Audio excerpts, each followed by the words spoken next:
onside kicks against him this year, so they've been shaky in fielding onside kicks. Harris throws a wobbler. Oh my goodness. Bird got laid out, and you knew that flag was coming. In today's football, you're just not going to be able to do that anymore. Nigel Bradham. Now, Sean, I'm going to say something here, okay? And I'll probably agree with you. But you knew as soon as you saw that, the flag was coming. There's two things here. To me, this, you should penalize. Got to penalize because that's the rule, okay? But that is on the quarterback. You should go back and beat your quarterback for even making an attempt to make that throw inside. You know you're going to get blown up.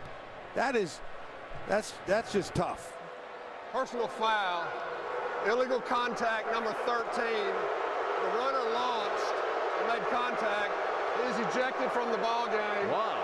The penalty is half the distance from the previous spot with an automatic first down.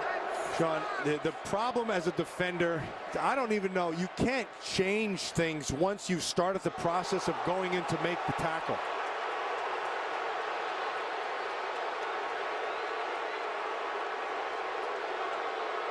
Good news now is that Bird is being helped to his feet. Meanwhile, the crowd has already seen the replay, as you can hear their reaction. And that's a shoulder in the chest.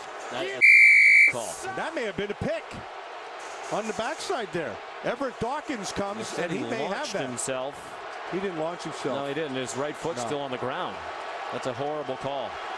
And they announced he was ejected from the game. That's not good. Here's their leading tackler, Jimbo Fisher, irate, pointing up at the screen. I don't blame him. Bradham still on the field.